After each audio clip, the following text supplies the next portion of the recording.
Bienvenue dans Speedcast, le podcast dédié aux plus belles histoires du sport auto. Je m'appelle Anna et je suis passionnée de sport automobile. J'ai décidé de vous raconter ma passion. Toutes les semaines, nous retracerons ensemble la carrière d'un pilote de légende ou le déroulé d'un événement marquant de l'histoire du sport auto. À quelques jours de la reprise du plus célèbre des championnats du monde de sport automobile, la Formule 1, nous allons revenir là où tout a commencé. Depuis quelques années, avec Netflix et la médiatisation des grands événements, la popularité de la Formule 1 ne cesse d'augmenter. À l'aube de sa 75e saison, et pendant que les 20 meilleurs pilotes du monde s'apprêtent à prendre la piste pour le premier GP de la saison en Australie, nous allons plonger dans la naissance d'un championnat hors norme. Aujourd'hui, nous allons faire un bond dans le passé et revenir aux origines de ce sport automobile mythique. Direction 1950, l'année de la toute première saison en Formule 1. Imaginez un monde d'après-guerre, en pleine reconstruction, où les courses automobiles reprennent progressivement leurs droits. C'est dans ce contexte que la FIA, Fédération internationale de l'automobile, décide de créer un championnat du monde regroupant les meilleures épreuves de la discipline. Mais comment cette première saison s'est-elle déroulée ? Qui furent les premiers héros de la Formule 1 ? Et quel héritage cette année a-t-elle laissé ? C'est ce que nous allons découvrir ensemble. Installez-vous confortablement, attachez vos ceintures et laissez-vous emporter dans cette incroyable épopée. Avant 1950, la course automobile était déjà bien installée, surtout dans notre pays.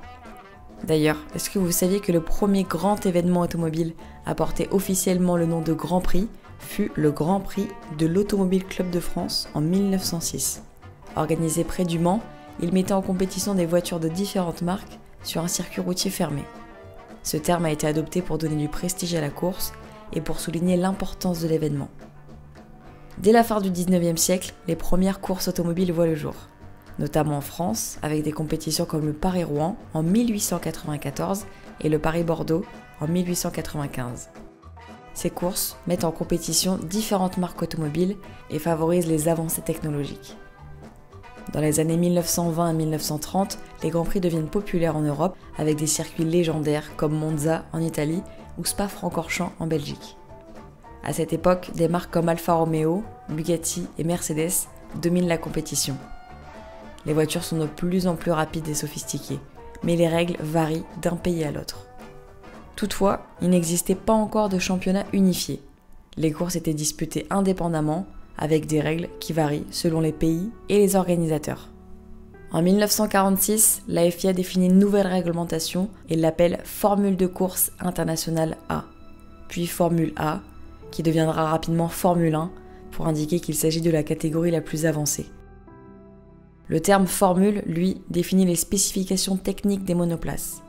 Désormais, on retrouve la F2, la F3, la F4, qui sont également des championnats de monoplaces dans les catégories inférieures, avec des voitures moins puissantes et qui ont moins d'aérodynamisme. Le terme Formule est aussi utilisé au Japon avec la Super Formula et dans le monde du sport auto-électrique avec la Formula I par exemple.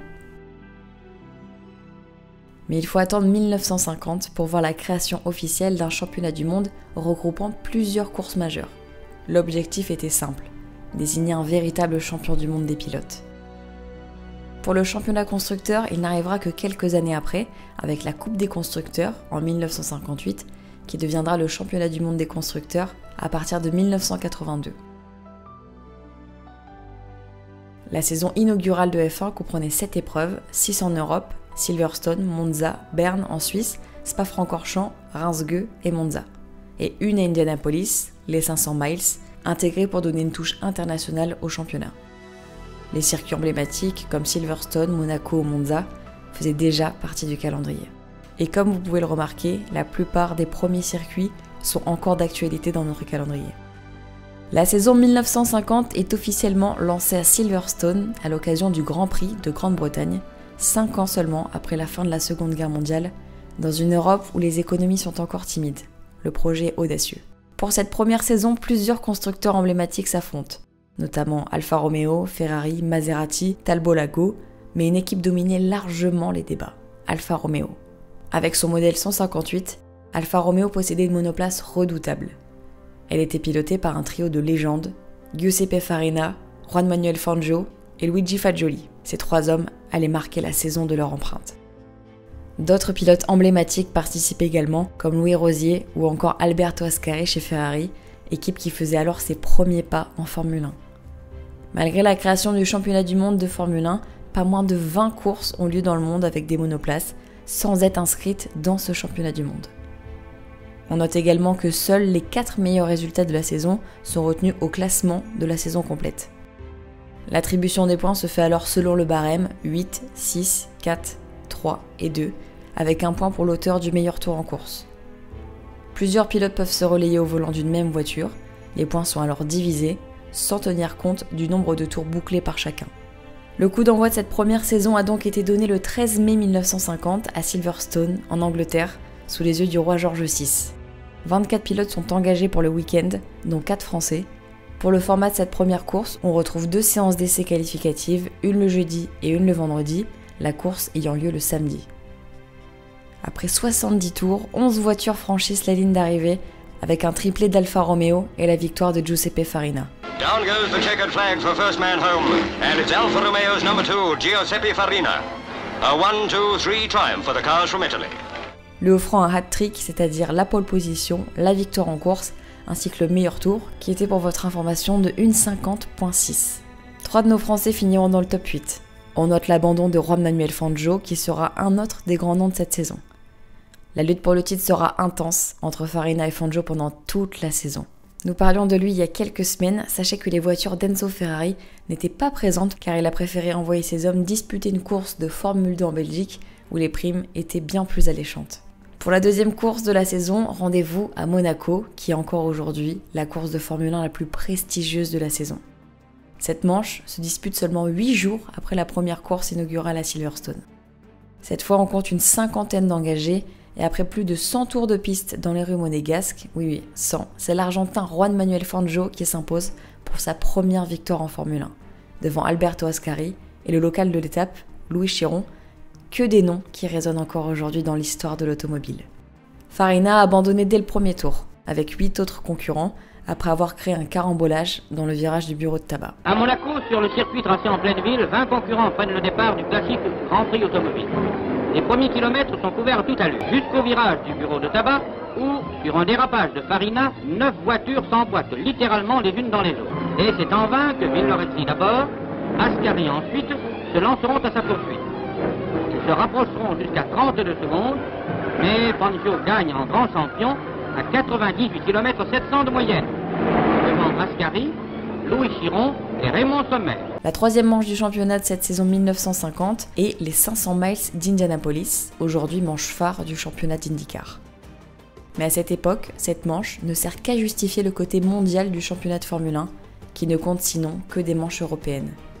Sauf exception, les pilotes qui roulent à Indianapolis ne roulent pas sur le reste de la saison, et inversement, les pilotes européens ne s'engagent pas sur les 500 miles d'Indianapolis, sauf Farina, qui était lui engagé sur cette édition 1950 avec un compatriote italien sur 2 Maserati officiels, mais étant peu adapté au circuit américain, et n'ont finalement pas pu se qualifier pour la course. Et au terme de 138 tours seulement réalisés sur les 200 prévus, c'est le pilote Johnny Parsons qui s'est imposé lors de cette édition des 500 miles 1950. Retour en Europe pour la suite de la saison avec seulement quelques jours plus tard le Grand Prix de Suisse qui a eu lieu sur le circuit de Bremgarten.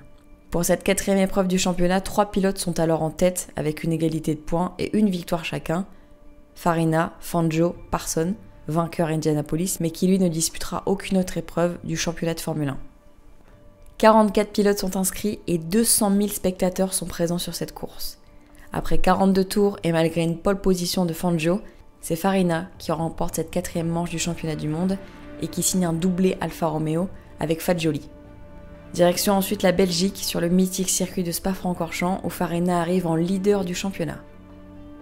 Il se qualifie d'ailleurs en pole position pour cette 5e manche du championnat, mais laissant sa première place à l'issue de la course à Fangio qui signe alors sa 2e victoire.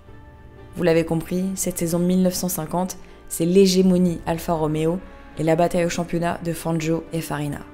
Pour son avant-dernier week-end de course, le championnat du monde de Formule 1 se rend sur le circuit de Reims-Gueux pour un week-end totalement dominé par Fangio. Des qualifications à la victoire en course, en passant par le meilleur tour, c'est pourtant Farina qui a pris la tête au départ de la course, mais qui fut contraint d'abandonner à moins de 10 tours de la fin à cause d'un problème de pompe à essence. Juste avant la dernière manche de la saison, Fangio est en tête avec 26 points devant ses 2 coéquipiers, Fagioli avec 24 points et Farina avec 22 points. La finale du championnat du monde 1950 se termine sur le célèbre circuit de Monza. Il va y sacrer son premier champion du monde avec 66 pilotes inscrits et 27 qui prendront le départ. Les pilotes vont devoir s'affronter pendant 80 tours devant 70 000 spectateurs.